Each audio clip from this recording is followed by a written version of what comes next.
বন্ধুগণ, আপনারা কি জানেন যে হজরতে ইদ্রিস আলাইহিসসালাম কিভাবে সশরীরে জীবিত অবস্থায় জান্নাতে প্রবেশ করেছিলেন? আজকের এই ভিডিওতে আপনাদেরকে আমি জানাবো যে হজরতে ইদ্রিস আলাইহিসসালাম জীবনে বহু মুজিজা প্রদর্শন করিয়েছিলেন। তার মধ্যে একটি প্রধান মুজিজা হচ্ছে যে তিনি যেসব ভবিষ্যৎবাণী করতেন সেটা অক্ষরে অক্ষরে বাস্তবে পরিণত হতো। আর তিনি সবসময় আল্লাহর ইবাদতে তাসবিহ তাহলিলে মগ্ন থাকতেন। বিভিন্ন সময় আল্লাহর ফারিস্তা এসে হজরতে ইদ্রিস আলাইহিসসালামকে আসমানে ভ্রমণ করতে নিয়ে যেতেন। একদিন হজরতে ইদ্রিস আলাইহিসসালাম তাসবিহ তাহলিলে পাঠরত ছিলেন। এমন সময় হঠাৎ করে হজরতে আজরাইল আলাইহিসসালাম সাধারণ মানুষের রূপ ধারণ করে হজরতে ইদ্রিস আলাইহিসসালামের নিকটে উপস্থিত হলেন। হজরতে ইদ্রিস আলাইহিসসালাম হজরতে আজরাইল আলাইহিসসালামকে মেহমান মনে করে আপ্যায়ন করলেন। হজরতে ইদ্রিস আলাইহিসসালাম সর্বদা রোজা রাখতেন এবং প্রতিদিন সন্ধ্যার পূর্বে তাহার জন্য জান্নাত হতে ইফতার করার জন্য খাবার আসত। তিনি সেই বেহেশতের খাবার দ্বারা ইফতার করতেন এবং ইফতার করার পর যে খাবার বেশি হতো সেটা পুনরায় বেহেশতে ফিরে যেত। প্রতিদিনের ন্যায় সেই দিনও বেহেশত থেকে খাবার আসলো। সে খাবার দ্বারাই তিনি ইফতার করলেন এবং মেহমানকে খাবারের জন্য প্রদান করলেন। উক্ত মেহমান রূপী ফারিস্তা হজরতে আজরাইল আলাইহিসসালাম সেই খাবার ভক্ষণ করলেন না, বরং তিনি সারা রাত ইবাদতে অতিবাহিত করলেন। মেহমান ব্যক্তির আচার আচরণে আরও কতগুলি বৈশিষ্ট্য পরিলক্ষিত হলো, যা দেখে হজরতে ইদ্রিস আলাইহিসসালাম বিস্ময় বোধ করলেন। পরের দিন ভোরবেলায় হজরতে ইদ্রিস আলাইহিসসালাম মেহমানকে বললেন, এ আগন্তুক মেহমান, চলুন আমরা একটু ভ্রমণ করে আল্লাহ তাআলার কুদরত সমূহ অবলোকন করে আসি। মেহমান তাতে সম্মত হয়ে দুইজন একসাথে ভ্রমণে বাহির হলেন। কিছু দূর যাওয়ার পর হঠাৎ মেহমান বললেন, চলুন আমরা ওই ক্ষেত হতে কিছু ফল তুলে এনে দুইজনে ভক্ষণ করি। হজরতে ইদ্রিস আলাইহিসসালাম তাতে বেশ কিছুটা আশ্চর্য ও ক্ষোভ মিশ্রিত কণ্ঠে বললেন, আপনি তো ভারী আশ্চর্য মানুষ, রাত্রিতে আপনি হালাল খাবার খেলেন না, অথচ এখন অপরের ক্ষেত হতে ফল তুলে খেতে চাইছেন। অন্যের মাল না বলে গ্রহণ করা আমাদের জন্য যে একেবারে নিষিদ্ধ। মেহমান তার কথা কোনো জবাব না দিয়ে সম্মুখে অগ্রসর হতে লাগলেন।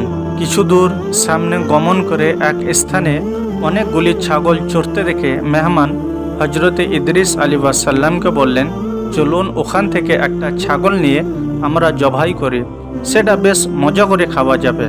হজরতে ইদ্রিস আলাইহিসসালাম বললেন, অপরের ছাগল জবাই করে খাওয়া যে পাপের কাজ সেটা কি আপনার জানা নেই? এইভাবে মেহমান 3 দিন পর্যন্ত হজরতে ইদ্রিস আলাইহিসসালামের নিকট থাকলেন। তার আচরণাদি লক্ষ্য করে হজরতে ইদ্রিস আলাইহিসসালামের মনে সন্দেহ জাগল যে এই ব্যক্তি নিশ্চয় কোনো মানুষ নয়। হজরতে ইদ্রিস আলাইহিসসালাম মেহমানকে বললেন, আল্লাহর কসম, আপনি আপনার পরিচয়টা বলুন।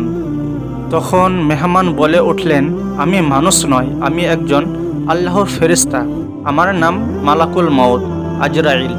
হজরতে ইদ্রিস আলাইহিসসালাম বললেন, তাহলে তুমি যাবতীয় প্রাণীদের জান কবজ করো?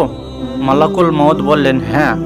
তখন হজরতে ইদ্রিস আলাইহিসসালাম বললেন, তবে মনে হয় তুমি আমার জান কবজ করতে এসেছো নাকি?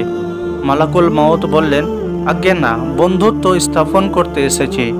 আমার একান্ত বাসনা যে আপনি আমার প্রস্তাবে রাজি হবেন। হজরতে ইদ্রিস আলাইহিসসালাম বললেন, তোমার এই প্রস্তাবে আমি রাজি হতে পারি, একটা শর্তে। যদি তুমি আমাকে এখনই একবার মৃত্যুর স্বাদটা উপভোগ করাও, আর যদি সেটা হয় তাহলে আমার অনেক উপকার হবে। মরণের ভয়ে আমি বেশি করে আল্লাহর ইবাদতে মগ্ন হতে পারতাম। এ কথা শুনে হজরতে আজরাইল আলাইহিসসালাম বললেন, আল্লাহর আদেশ ছাড়া এটা করা আমার দ্বারাই সম্ভব নয়, যেহেতু এখন আপনার মৃত্যু সময় হয়নি। হজরতে ইদ্রিস আলাইহিসসালাম মালাকুল মউতকে বললেন, ঠিক আছে, তাহলে যাও, তুমি আল্লাহর নিকট হতে অনুমতি নিয়ে এসো। তখন হজরতে আজরাইল আলাইহিসসালাম আল্লাহর দরবারে অনুমতি প্রার্থনা করলেন। আল্লাহ রাব্বুল আলামিন মালাকুল মাউতকে অনুমতি প্রদান করলেন। হজরতে আজরাইল আলাইহিসসালাম অনুমতি পাওয়ার পর হজরতে ইদ্রিস আলাইহিসসালামের জান কবজ করলেন। মৃত্যু হওয়ার পরে মালাকুল মাউত হজরতে ইদ্রিস আলাইহিসসালামকে জীবিত করার জন্য পুনরায় আল্লাহর নিকটে প্রার্থনা করলেন। আল্লাহ রাব্বুল আলামিন তার প্রার্থনাকে কবুল করে হজরতে ইদ্রিস আলাইহিসসালামকে জীবিত করে দিলেন। অতঃপর হজরতে আজরাইল আলাইহিসসালাম হজরতে ইদ্রিস আলাইহিসসালামকে জিজ্ঞাসা করলেন, বলুন জান কবজের সময় আপনার নিকট কীরকম মনে হচ্ছিল? হজরতে ইদ্রিস আলাইহিসসালাম মালাকুল মাউতকে বললেন, কোনো জীবিত প্রাণীর শরীরের চামড়া মাথা থেকে পা পর্যন্ত টেনে ফেললে প্রাণীটির যে রূপ কষ্ট হয়, আমার সেই রকম কষ্ট অনুভূত হয়েছিল। মালাকুল মাউত বললেন, আমি আজ পর্যন্ত যত জান কবজ করেছি এত সহজভাবে কারোরও জান কবজ করিনি। আপনারা যাতে অল্প কষ্ট হয় আমি সেই দিকে খুবই লক্ষ্য রেখেছিলাম। তারপর হজরতে ইদ্রিস আলাইহিসসালাম বললেন, হে আজরাইল, আমার মনে দোজখ দর্শন করার খুবই স্বাদ জেগেছে। যদি তুমি আমাকে দোজখ দর্শন করাতে তাহলে খুব ভালো হতো। আমি দোজখের ভয়ে আল্লাহর ইবাদতে আরও বেশি মনোযোগী হতে পারতাম। হজরতে আজরাইল আলাইহিসসালাম এই প্রস্তাবকে মঞ্জুর করে হজরতে ইদ্রিস আলাইহিসসালামকে দোজখের দরজা পর্যন্ত নিয়ে গেলেন। দোজখ দর্শন করার পরে হজরতে ইদ্রিস আলাইহিসসালাম মালাকুল মাউতকে বললেন, আমার মনে বেহেশত দেখারও অত্যন্ত আগ্রহ জেগেছে। যদি তুমি আমার এই ইচ্ছাটা পূরণ করতে তাহলে আমি চিরকৃতজ্ঞ হয়ে থাকতাম। হজরতে আজরাইল আলাইহিসসালাম বললেন, যদি আপনি আমারই নিকট প্রতিশ্রুতি দেন যে বেহেশত দেখে আমারই নিকট ফিরে আসবেন, তাহলে আপনাকে আমি বেহেশত দেখাতে পারি। হজরতে ইদ্রিস আলাইহিসসালাম তাহাতে রাজি হলেন। হজরতে আজরাইল আলাইহিসসালাম ইদ্রিস আলাইহিসসালামকে বেহেশতের দরজায় পৌঁছে দিলেন। তিনি বেহেশতের দরজায় নিজের জুতা খুলে বেহেশতের মধ্যে প্রবেশ করলেন। কিছুক্ষণ ঘোরাফেরা করে তারপর তিনি ফিরে আসলেন নিজের প্রতিশ্রুতি রক্ষা করার জন্য, কিন্তু আবার পরক্ষণেই জুতা পায়ে দিয়ে এক দৌড়ে বেহেশতের ভিতরে ঢুকে পড়লেন। মালাকুল মাউত হজরতে ইদ্রিস আলাইহিসসালামকে ডেকে বললেন, আপনি আবার বেহেশতে প্রবেশ করলেন কেন? তাড়াতাড়ি চলে আসুন, আমি আপনাকে দুনিয়াতে পৌঁছে দিয়ে আসি। হজরতে ইদ্রিস আলাইহিসসালাম বেহেশতের ভিতর থেকে জবাব দিলেন, হে আজরাইল, আল্লাহ তাআলা ইরশাদ করেছেন, প্রত্যেক প্রাণী একবার মৃত্যুর স্বাদ গ্রহণ করবে এবং একবার দোজখ না দেখে বেহেশতে প্রবেশ করতে পারবে না। আমি তো একবার মৃত্যুর স্বাদ গ্রহণ করলাম এবং দোজখ দর্শন করলাম, তারপর বেহেশত থেকে বাহির হয়ে তোমার সাথে আমার ওয়াদাও পালন করলাম। অতএব এখন আর আমি বেহেশত থেকে বাহির হব না। হে আজরাইল, তুমি এবার চলে যাও। হজরতে আজরাইল আলাইহিসসালাম হজরতে ইদ্রিস আলাইহিসসালামের কথা শুনে অবাক হয়ে দাঁড়িয়ে রইলেন।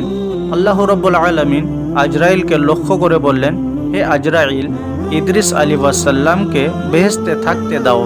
তার নসিবে আমি এরকম ঘটনায় লিপিবদ্ধ করে রেখেছিলাম। অতঃপর হজরতে ইদ্রিস আলাইহিসসালাম মহাসুখে বেহেশতের মধ্যে বসবাস করতে লাগলেন।